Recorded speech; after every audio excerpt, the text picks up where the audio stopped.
आइए नजर डालते हैं आज दिन भर की तमाम बड़ी खबरों और हेडलाइंस न्यूज सुर्खियों पर। पहला अपडेट आप देख पा रहे होंगे दोस्तों, सरकार ने एक बड़ा चैलेंज निकाला है। सभी देशवासी में से कोई भी इसमें हिस्सा ले सकता है और आप भी 1 करोड़ रुपए जीत सकते हैं। जी हाँ, बड़ी खबर आप देख सकते हैं कि बनाओ जूम जैसा एप्लीकेशन और पाओ 1 करोड़ रुपए। सरकार की तरफ से ये इनाम दिया जाएगा दोस्तों 29 जुलाई 2020 को। जी हाँ, तो दरअसल बात कुछ यूँ है कि आपने आजकल मीडिया में कुछ सुर्खियों में ये खबरें देखी होगी दोस्तों की जूम ऐप जो है ना स्काइप जैसे, जिसमें वीडियो कॉन्फ्रेंसिंग के जरिए लाइव चैटिंग वगैरह होती है, राइट। तो इस जूम ऐप में कुछ ऐसे वायरसेस वगैरह थ्रो पाए गए और उसके बाद सरकार ने ये डिसीजन लिया कि जूम ऐप को बंद कर दिया जाए और हमारे भारत का कोई ऐसा कस्टम ऐप डेवलप किया जाए, उसको हम वीडियो कॉन्फ्रेंसिंग के में यूज लें ताकि हमारे गवर्नमेंट के डेटा वगैरह कहीं नहीं जाए। ठीक है, अब इसके लिए सरकार ने एक कॉन्टेस्ट निकाला है जिसके तहत दोस्तों आप भी 1 करोड़ रुपए जीत सकते हैं। तो दरअसल दोस्तों केंद्र सरकार ने एक एप्लीकेशन चैलेंज लॉन्च किया और चैलेंज की इनामी राशि 1 करोड़ रुपए है। सरकार ने भारतीय कंपनियों के लिए वीडियो कॉन्फ्रेंसिंग ऐप डेवलप करने के लिए कहा जो कि जूम जैसे लोकप्रिय ऐप का एक विकल्प बन सके। आपको बता दें यह ऐप चैलेंज उस वक्त पेश किया गया जब लोकप्रिय वीडियो कॉन्फ्रेंसिंग एप्लीकेशन जूम जो है वो सुरक्षा कारणों की वजह से सवालों के घेरे में। आपको पता होगा गूगल कंपनी ने भी अपने कर्मचारियों के साथ जूम ऐप को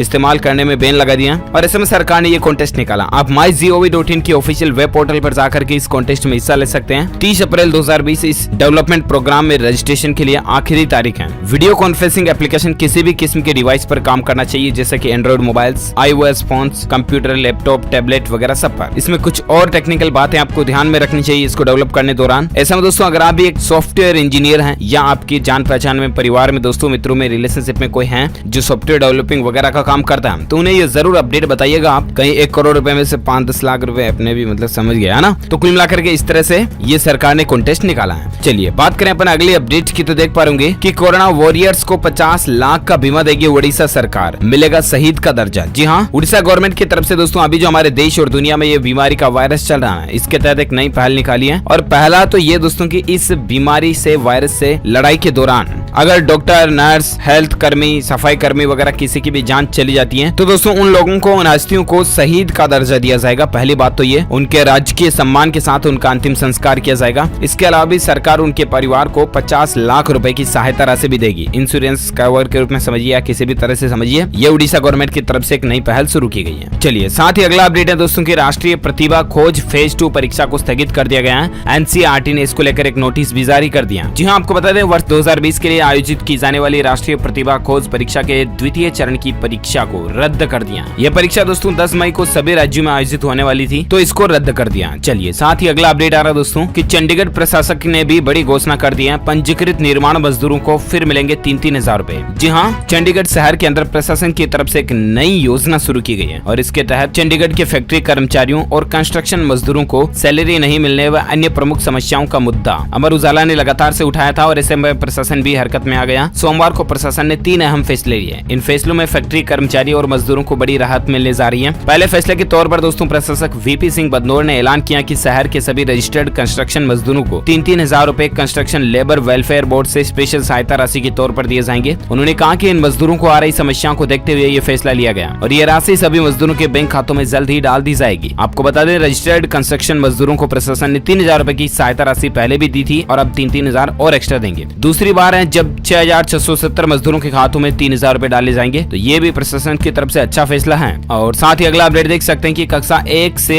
8वीं तक और इसके अलावा 9वीं व 11वीं के प्रमोट किए गए छात्रों को 3 मई के बाद राजस्थान बोर्ड सर्टिफिकेट देगा। जी हाँ, राजस्थान शिक्षा विभाग ने ये फैसला लिया दोस्तों की कक्षा 1 से 8वीं तक, इसके अलावा 9वीं और 11वीं के स्टूडेंट्स को 3 मई के बाद रिजल्ट सर्टिफिकेट दे दिया जाएगा। बिना एग्जाम ही उनको अगली क्लास में बैठने की अनुमति मिलेगी और उसका रिजल्ट सर्टिफिकेट भी राजस्थान सरकार शिक्षा परिषद की ओर से जारी कर दिया जाएगा 3 मई के बाद। ठीक है, और अगला अपडेट आ रहा दोस्तों की हिमाचल में लाखों बिजली उपभोक्ताओं को राहत मिली है। 31 मई तक नहीं कटेंगे कनेक्शन। जी हाँ, आपको बता दें हिमाचल सरकार ने लाखों बिजली उपभोक्ताओं को राहत देते हुए दोस्तों बिजली बिल न भरने के बाद भी 31 मई तक कनेक्शन नहीं काटने का फैसला किया। इसके अलावा औद्योगिक, वाणिज्यिक और कृषि उपभोक्ताओं को 31 मई तक बिजली बिल जमा करवाने पर 1% छूट देने का फैसला भी लिया गया। मुख्यमंत्री जयराम ठाकुर ने कहा दोस्तों की इस वायरस के चलते उपभोक्ताओं को विभिन्न रियायतें मिलेगी और ऐसे में आप समझ गए होंगे कि 31 तारीख तक अगर आप बिजली बिल नहीं भी भरते हो ना तो आपकी पेनल्टी लगेगी, ना ही लेट फीस वगैरह लगेगी। पहली बात तो ये। दूसरी बात दोस्तों, अगर आप ऐसी कठिन परिस्थिति में भी बिजली बिल भर देते हैं तो आपको 1% की अतिरिक्त छूट मिलेगी, यानी कि 1000 रुपए के बिजली बिल पर 100 रुपए की आपको डिस्काउंट मिल जाएगा। 10,000 का तो 1000 का सीधा आपको छूट मिल जाएगी। ये ऑफिशियली हिमाचल मुख्यमंत्री की तरफ से घोषित प्रेस नोट भी आप देख सकते हैं। और चलिए साथ ही अगला अपडेट आ रहा है कि भारतीय स्टेट बैंक यानी कि SBI के बाद अब इस बैंक ने दूसरी बार जमा ब्याज दरों में कटौती की है। नई रेटें क्या है? जी हाँ, तो दरअसल आपको बता दें दोस्तों, चौथे नंबर का सबसे बड़ा प्राइवेट सेक्टर का बैंक कोटक महिंद्रा बैंक ने अप्रैल महीने में दूसरी बार बचत खाता यानी सेविंग बैंक अकाउंट पर ब्याज दरों में कटौती की है। ये ब्याज दरें ऑलरेडी सोमवार से लागू मानी जा चुकी हैं। इससे पहले दोस्तों कोटक महिंद्रा बैंक ने 1 अप्रैल को डिपॉजिट ब्याज दरों में कटौती की थी और अब एक बार और कटौती कर दी है। और अब दोस्तों सेविंग बैंक पर जहां 4.5% ब्याज था ना, वो अब 1 लाख रुपए तक की राशि होने पर 3.75% की दर से ही सेविंग बैंक पर ब्याज मिलेगा। तो ये कोटक महिंद्रा बैंक की तरफ से ब्याज दरों में कटौती की गई है। और साथ ही अगला अपडेट आ रहा दोस्तों की रेल मंत्रालय का स्पष्टीकरण है, नहीं काटी जाएगी कर्मचारियों की सैलरी। जी हाँ, दरअसल को दोस्तों बात कुछ यूं है कि हाल ही में 1-2 दिन पहले मीडिया में आपने खूब सारी ऐसी खबरें और चर्चाएं भी देखी होगी कि रेलवे ने ये फैसला लिया है, रेलवे कर्मचारियों की सैलरी भत्ता वगैरह काटे जाएंगे, राइट। तो इस पर रेलवे ने क्लियरिफिकेशन दिया दोस्तों कि ऐसी कोई भी खबर बिल्कुल सच नहीं है, ये कोरी मात्र अफवाहें हैं, आप इन पर ध्यान न दें। इंडियन रेलवे की तरफ से ऐसा कोई भी अपडेट या नोटिस नहीं जारी किया गया जिसमें बताया जा रहा हो कि रेलवे कर्मचारियों की सैलरी और भत्तों को काटा जाएगा। तो ऐसा कुछ भी नहीं काटा जाएगा, ये स्पष्टीकरण इंडियन रेलवे की तरफ से जारी कर दिया गया। चलिए साथ ही फिलहाल अगला अपडेट आ रहा दोस्तों, उत्तराखंड सरकार ने किसानों को बड़ी राहत दी है, बिना लाइसेंस के भी कर सकेंगे कृषि उपज का कारोबार। जी हाँ, आपको बता दें लॉकडाउन के कारण किसानों को आ रही दिक्कतों को देखते हुए सरकार ने बिना लाइसेंस कृषि उत्पाद खरीदने की छूट किसान समूहों, इसके अलावा सहकारी समितियों व किसान उत्पादक संगठनों को दे दी है। ये लोग सीधे किसानों से कृषि उत्पाद की खरीद कर सकेंगे। मुख्य सचिव उत्पल कुमार सिंह की ओर से जारी अधिसूचना 20 अप्रैल से पूरे देश में लागू हो गई है। आपको बता दें दोस्तों, इस बीमारी से वायरस को रोकने के लिए केंद्र सरकार ने लॉकडाउन को 3 मई 2020 तक बढ़ा दिया, आपको पता होगा। और इसी कारण प्रदेश में किसानों को कृषि उत्पाद बेचने और भंडारण करने की दिक्कतें आ रही थी, उसको अब राज्य सरकार की तरफ से खत्म कर दिया गया। चलिए साथ ही अगला अपडेट आ रहा, यूजीसी की गाइडलाइन देखिए, साहित्यिक चोरी पड़ेगा भारी, न जॉब मिलेगी न प्रमोशन। जी हाँ, यूजीसी जो है ना दोस्तों, विश्वविद्यालय अनुदान आयोग, जो जितने भी भारत की यूनिवर्सिटीज है उनके ऊपर कंट्रोल करता है, हेड है, तो उसने दोस्तों शोध कार्य और पेपर पब्लिकेशन के लिए एक नई गाइडलाइन जारी की है। गाइडलाइन के मुताबिक अपने ही पब्लिश किए जा चुके शोध कार्य, पेपर वर्क या अध्ययन का दोबारा इस्तेमाल करना साहित्यिक चोरी माना जाएगा और ऐसा करने पर जॉब सिलेक्शन और प्रमोशन रद्द कर दिए जाएंगे। यूजीसी ने स्पष्ट शब्दों में कह दिया दोस्तों कि सिलेक्शन और प्रमोशन अब साहित्यिक चोरी के मूल्यांकन पर आधारित होंगे। तो ये इन कैटेगरी के लोगों के लिए एक नया आदेश है जो आपको जानने मिला होगा। साथ ही दोस्तों अगला अपडेट आ रहा है, दिल्ली सरकार मई के राशन के साथ देगी पूरा किट, पत्रकारों का फ्री में करवाएगी टेस्ट। जी हाँ, दिल्ली के मुख्यमंत्री अरविंद केजरीवाल ने मंगलवार को एक बड़ा ऐलान करते हुए कहा है कि दिल्ली सरकार हर सांसद व विधायक को 2-2 हजार रूपए कूपन देगी। इस कूपन की सहायता से जिनके पास राशन कार्ड नहीं होगा उन्हें भी अगले महीने से हर कूपन पर 5 किलो राशन मिलेगा। इसके साथ ही उन्होंने ये भी घोषणा की है कि अगले महीने के राशन के साथ सबको एक किट भी मिलेगी जिसमें तेल, छोले, नमक, चीनी जैसे जरूरी सामान होंगे। यही नहीं, उन्होंने पत्रकारों के फ्री में इस बीमारी के वायरस के टेस्ट कराने का ऐलान भी किया है। जी हाँ, आपको बता दें पत्रकार वार्ता की शुरुआत में ही दिल्ली के मुख्यमंत्री अरविंद केजरीवाल जी ने बताया कि अभी भी दिल्ली में 1603 ऐसे मामले हैं जो सक्रिय हैं। कल हमने 1397 सैंपल लिए थे जिसमें केवल 78 सैंपल पॉजिटिव पाए हैं। उन्होंने जानकारी दी कि जान जाने वाले लोगों में से 80% लोग 50 साल से ज्यादा उम्र के हैं। इनमें से 83% लोग ऐसे थे जो किसी और बीमारी से भी ग्रस्त थे। इसलिए अपने परिवार के ऐसे लोगों का विशेष ध्यान रखा जाए जो ज्यादा उम्र के हैं और जिन्हें पहले से ही कोई बीमारी है। ये दिल्ली गवर्नमेंट की तरफ से एक नई पहल अपडेट है। और चलिए साथ ही अगली बड़ी खबर आप देख पा रहे होंगे कि लॉकडाउन में फ्री इलाज और मजदूरों को भुगतान के लिए केंद्र सरकार को आदेश देने संबंधी याचिका सुप्रीम कोर्ट ने खारिज कर दी है। जी हाँ, आपको बता दें दोस्तों, सुप्रीम कोर्ट ने किसी शख्स ने एक ऐसी याचिका दायर की थी जिसमें यह बताया गया था कि दोस्तों अभी जो देश में लॉकडाउन चल रहा है इस दौरान गरीबों का मुफ्त में इलाज हो, इसके अलावा इलाज से संबंधित चीजों में गरीबों को सीधा फायदा मिले। तो दोस्तों इस याचिका को सुप्रीम कोर्ट ने खारिज कर दिया। साथ ही अगला अपडेट आ रहा है, आरबीआई की एक नई पॉलिसी देखिए, मॉनेटरी पॉलिसी कमेटी की अगली बैठक 3 से लेकर 5 जून के बीच होगी। आखिरी दिन फैसलों का ऐलान होगा कि आखिर 3 मई के बाद लॉकडाउन बढ़ाया जाता है या फिर जून जुलाई में भी लॉकडाउन बढ़ाया जाता है या नहीं। खैर जो भी अपडेट आएगा हम आपको जरूर बताएंगे। लेकिन फिलहाल दोस्तों रिजर्व बैंक ऑफ इंडिया यानी कि आरबीआई जो है ना, वो हर तरह की कोशिशें कर रहा है कि भारत की इकोनॉमी को, अर्थव्यवस्था को वापस पटरी पर कैसे लाया जाए और वापस एकदम से देश को बूस्ट मिल जाए। तो इसको लेकर सरकार और आरबीआई दोनों ही मिलकर लगातार तैयारी कर रही है। हमें भी मिलकर घरों में ही रह करके उनके इस काम में सहयोग देना चाहिए, भागीदारी निभानी चाहिए। चलिए साथ ही अगला अपडेट आ रहा दोस्तों की अब आवेदन पत्र में ट्रांसजेंडर के लिए होगी अलग श्रेणी। केंद्र सरकार ने इसको लेकर निर्देश भी जारी कर दिया। जी हाँ, आपको बता दें दोस्तों, केंद्र सरकार ने अपने सभी विभागों को सोमवार को यह आदेश दिया कि सिविल सेवा और अन्य पदों के लिए जो फॉर्म भरे जाते हैं ना, जिसमें ज्यादातर फॉर्म में आपको पता होगा मेल या फीमेल का ऑप्शन होता है जेंडर भरने के लिए, राइट। लेकिन अब एक तीसरा ऑप्शन भी मिलेगा जो होगा ट्रांसजेंडर यानी कि तृतीय लिंग की अलग श्रेणी बनाई जाएगी। कार्मिक मंत्रालय ने यह निर्देश पिछले साल दिसंबर में अधिसूचित उभय लिंगी व्यक्ति कानून के आधार पर दिया। मंत्रालय ने कहा दोस्तों की केंद्र सरकार के अधीन विभिन्न पदों की भर्ती के लिए तीसरे लिंग यानी कि अन्य श्रेणी को शामिल करने का मामला सरकार के समक्ष कुछ समय से विचाराधीन था और अब आखिरकार फाइनली इस फैसले पर मुहर लग चुकी है। सरकार ने ये फैसला भी कर लिया। चलिए साथ ही फिलहाल फिलहाल अगला अपडेट आ रहा है दोस्तों कि लॉकडाउन के दौरान मुंबई और पुणे के क्षेत्रों में जो छूट दी गई थी उसको महाराष्ट्र सरकार ने वापस ले लिया, वापस रद्द कर दिया। दरअसल महाराष्ट्र में इस बीमारी के वायरस के मामले ज्यादा से ज्यादा बढ़ते जा रहे हैं, राइट। और ऐसे में इन्हीं बातों को ध्यान में रखते हुए महाराष्ट्र, मुंबई और पुणे में जिन इलाकों में छूट दी गई थी उसको वापस रद्द कर दिया। जी हाँ, दरअसल सरकार का ये कहना है दोस्तों कि लोग जिम्मेदारी से व्यवहार नहीं कर रहे हैं, इसलिए छूट को हटाना पड़ रहा है। और इसके साथ ही राज्य सरकार ने यह भी कहा कि लॉकडाउन के चलते राज्य के बाकी हिस्सों में आंशिक छूट जारी रहेगी। साथ ही अगला अपडेट देख सकते हैं कि हरियाणा सरकार ने भी वापस आदेश ले लिए, नहीं खुलेंगी किताब, एसी, कूलर, पंखों की दुकानें। हरियाणा गवर्नमेंट की तरफ से भी यह बड़ा फैसला है। हरियाणा में बंद के दौरान दोस्तों हाल ही में किताबें, एसी, कूलर, पंखे वगैरह की दुकानों को खोलने की छूट दी थी, राइट। लेकिन अब दोस्तों हरियाणा सरकार ने इसको वापस ले लिया और ऐसे में दुकानदार, स्कूल, कॉलेज के मरम्मत, ये चीजें अब नहीं चालू रहेगी। इन दुकानों को खोलने पर भी प्रतिबंध यानी कि बैन लागू रहेगा। और साथ ही अगला अपडेट आ रहा दोस्तों कि व्हाट्सएप में सबसे धांसू फीचर जोड़ा गया। देखिए, एक साथ 8 लोगों को आप वीडियो कॉल कर पाओगे। हालांकि दोस्तों अभी तक ये फीचर बेटा वर्जन पर चल रहा है, लेकिन आप अपने नजदीकी प्ले स्टोर में जाकर के व्हाट्सएप को अपडेट करवा सकते हैं और इस फीचर का फायदा उठा सकते हैं। और इस फीचर के बाद अभी तक दोस्तों 4 मेंबर्स को ही एक साथ